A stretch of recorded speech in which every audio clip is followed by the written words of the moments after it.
கன்னியாகுமரி மாவட்ட காவல் கண்காணிப்பாளர் சுந்தரவனம் ஐபிஎஸ் அவர்கள் பண்டிகை நாட்களில் சாலை போக்குவரத்து விதிமுறைகளை கடைபிடிக்காமல் பொதுமக்களுக்கு ஆபத்து ஏற்படுத்தும் வகையில் வாகனத்தை இயக்குபவர்கள் மீது கடும் நடவடிக்கை எடுக்க உத்தரவிட்டுள்ளார். உத்தரவின்படி நேற்று 24/12/2024 கன்னியாகுமரி மாவட்டம் முழுவதும் போலீசார் வாகன தணிக்கை மற்றும் ரோந்து பணிகளில் கிறிஸ்துமஸ் அதிகாலை வரை ஈடுபட்டனர். பொதுமக்களுக்கு இடையூறு ஏற்படுத்தும் வகையில் குடிபோதையிலும் அதிவேகமாகவும் அதிக சத்தம் எழுப்பும் சைலன்சர்களை பொருத்தியும் வாகன ஓட்டுநர் உரிமம் இல்லாமலும் வாகன சாகசத்தில் ஈடுபட்ட 186 இருசக்கர வாகனங்களுக்கு மோட்டார் வாகன சட்டத்தின் கீழ் நடவடிக்கை எடுக்கப்பட்டுள்ளது. விதிமீறலில் ஈடுபட்ட வாகனங்கள் பறிமுதல் செய்யப்பட்டுள்ளது.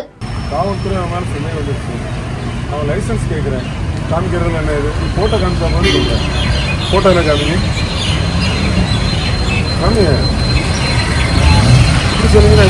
பறிமுதல் பண்றேன். டாக்குமெண்ட் காமிக்கல அப்படின்னு உங்க வண்டி நான் பறிமுதல் பண்ணுறேன். 5 நிமிஷம் டைம் உங்களுக்கு. சார் பிரேக் எல்லாம் சார் எடுத்துவாங்க.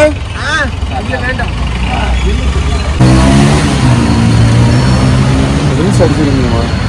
எப்போ கால் அடிச்சிங்களா? வண்டி சாவி ரேட் இருக்குது. இல்லை வண்டி சாவி இருக்குது. தெரிஞ்சிருந்தா